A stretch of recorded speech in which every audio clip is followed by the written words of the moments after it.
Kebino kembo wagigiri gabe nyere the small boy aka.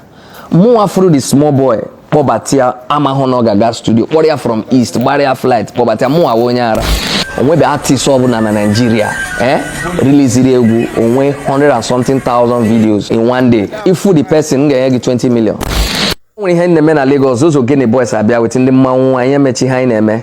See those boys, the boy na afford the oja. See ha some no we buy ga Kaiga studio. Ha got ebe ha na ga mai ha ga ime na studio because ha better for occasion. So that point mo wana go in a studio na camp like eba now na record egwu na my producer I na-eme other egwu see ha bia. So muna skip in other time na record. So the boy abia ngwa my producer ngwa skip in see ha. Can this boy try go there Jack Imamo skip yasim no gaga. See how check go kai try I am gaga. So no no ga on I get wepia. Producer Jason nani ano.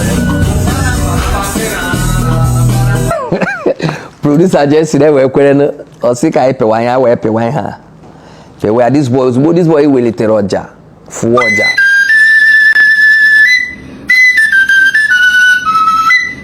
Goosebumps, zapato yawo everybody. All from Amtiba Kwasef, tears of joy. Because I'm na with go something very unique. Was why no the Ojaya Matagona Mbogaga. You know, even my skibbing no around that I am with ye. You know, so I am making her. The boy have for shadi Oja. You know, I had this very excited. And later my producer be sit down. That is Jason where Paweaka. Dozigaria Hazia, and then when we would take that sweet melody one in and about now.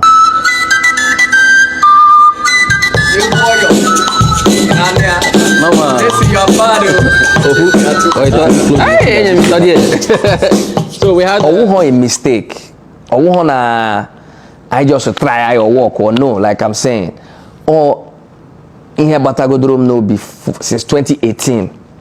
KKGC Buba, high life music, that Igbo rhythm. That is now, it's not just Igbo for me, it's African music, it's like African sound. And one of the most painful parts in the whole project, I can't lie, the process a lot of our people, especially the Igbos, who let's celebrate with that Oja. Biara Brukwe Ajobi. Now try it bring down in Haineme.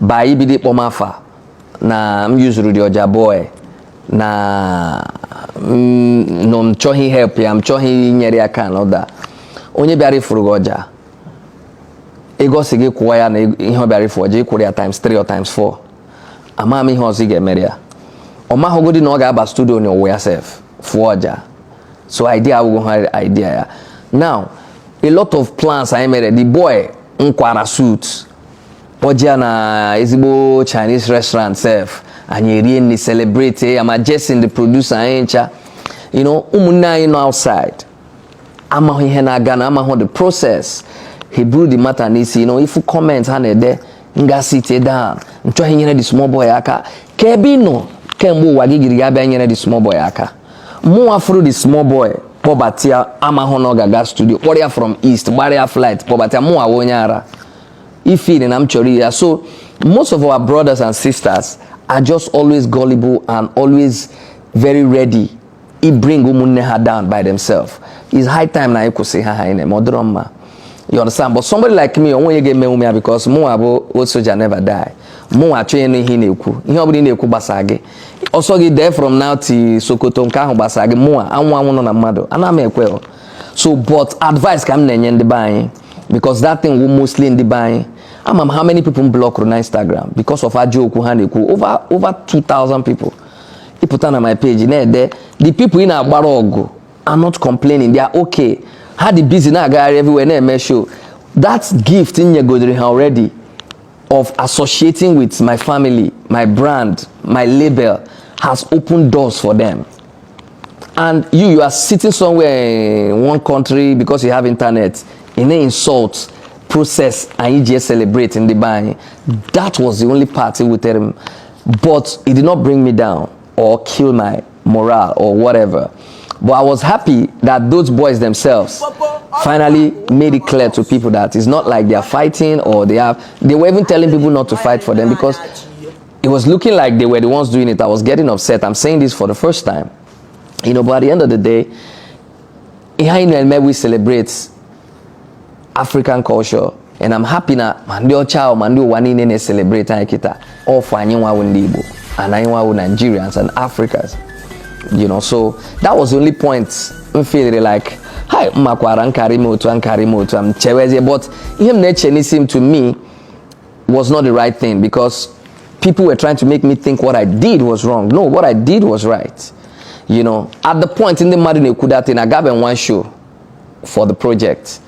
Already now see, hey, nah, nkari the boy na gebe. Mure agawe be. Onwe be here na. She seemed he would have been taking the boy along. Take him to where? To my bedroom. No, I will take him and carry all my family, my children, give to him.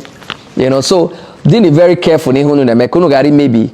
You know, obi ndi mada ni hai na me. Onwe ye neme. Onwe no we ndi na nyere mada aka na Nigeria. Before he got go 5, he got go KC and E-money. Okay, ndi mada ne kuna ina. I try to rip the boy. Now I've been a big boy for over how many decades? I've been a celebrity for over how many decades? Say can him try to put those boys are there to make weigh him down. So this is an avenue to advise our people. Now I need Rina this show in high name, you know. But I'll say thank you also with this opportunity to, you know, didn't na kokwa mono na donka small motivation continue, because I want to stop when we can gana. So keep it up.